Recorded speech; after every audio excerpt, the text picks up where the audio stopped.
પહેલા મુદ્દાની વાત કરીએ તો સુરતના અર્થતંત્ર પર ઈરાન અને ઇઝરાયલ વચ્ચેના યુદ્ધની ગંભીર અસર જોવા મળી શકે છે। સુરતને કરોડરજ્જુ ગણાતા ટેક્સટાઇલ, ડાયમંડ અને જેમ્સ એન્ડ જ્વેલરી ઉદ્યોગ માટે આ સંકટ મોટો આંચકો સાબિત થઈ શકે છે। ખાસ કરીને કાપડ ઉદ્યોગ સાથે જોડાયેલા અંદાજે 22 લાખથી વધુ કામદારોની રોજગારી જોખમમાં આવી શકે છે।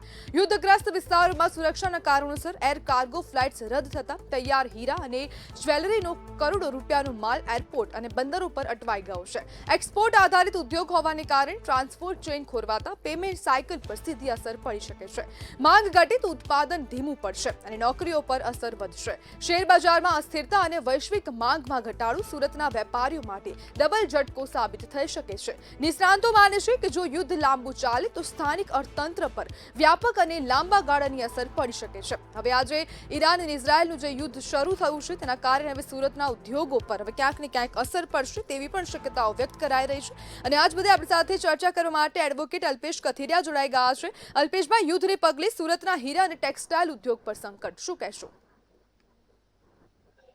ખાસ કરીને ઈરાન અને ઇઝરાયલ એની સાથોસાથ અમેરિકા પણ જોડાયું છે અને હમણાં જ જે તાજા સમાચાર પ્રાપ્ત થયા છે કે 11 જેટલા દેશો સાથે મળીને પણ હુમલાનો સંયુક્ત પ્રયાસ કરવાનો છે। સરવાળે કોઈ પણ યુદ્ધ હોય છે એનાથી ઇકોનોમીને ખૂબ અસર પડતી હોય છે અને ઈરાન ઇઝરાયલ જેવા અખાતી દેશો કે જે એક આખો એમ કહેવાય કે પેટ્રોકેમિકલ્સની સાથોસાથ આખો ખાણ ખનીજનો એક દેશ કહી શકાય છે કે જેની સાથે સમગ્ર વિશ્વ એક પેટ્રોલ ડીઝલ જે સમગ્ર આખું ફૂડ છે એની સાથે સંકળાયેલ છે અને એના આયાતી દેશો છે।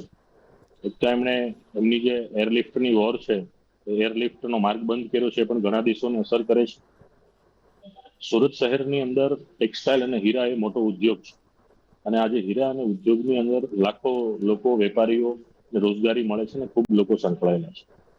છેલ્લા જે ઈરાન અને ઇઝરાયલના જ્યાં છેલ્લા અઠવાડિયાથી સમાચાર છે એનાથી હાલના ટેક્સટાઇલ અને વેપારીના લોકો અને સાથોસાથ હીરાના લોકોને અસર એ છે કે આજે ઇમ્પોર્ટ એક્સપોર્ટના ધંધાની અંદર બંને વચ્ચેની સિક્યુરિટી, બીજું આવન જાવન બંધ થઈ ગયું છે। તો આજે જે લોકોને દુબઈ કે ઈરાન કે ઇઝરાયલ મીટિંગ માટે જવું છે તો એરના માધ્યમો બંધ છે, ફ્લાઇટ મારફતે જઈ નથી શકતા અને આટલા કિલોમીટરો અને દેશોનો પ્રવાસ જ્યારે ફ્લાઇટ મારફતે જ શક્ય બનતો હોય છે તો બંને વચ્ચેની કનેક્ટિવિટી તૂટી છે।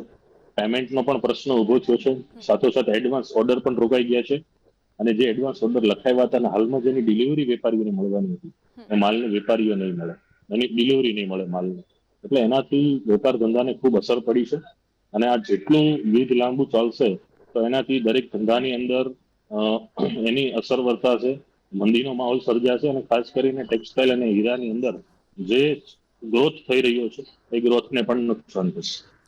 અલ્પેશભાઈ, જે માલ અટવાઈ ગયો છે તો તે માલના માટે કોઈ કાનૂની સુરક્ષા છે કે કેમ?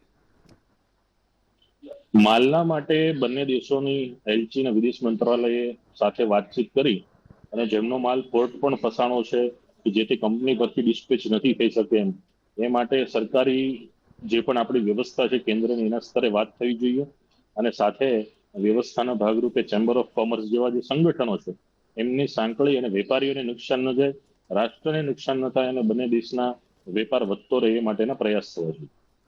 જી બિલકુલ અલ્પેશભાઈ, જોડાવા બદલ આપનો આભાર। 22 લાખથી વધુ કામદારોની રોજગારી પર તલવાર લટકી રહી છે અને જે ઈરાન અને ઇઝરાયલનું જે યુદ્ધ ચાલી રહ્યું છે તેના કારણે સુરતનો જે વેપાર ઉદ્યોગ છે તેના પર હવે મોટી અસર પડે તેવું પણ લાગી રહ્યું છે।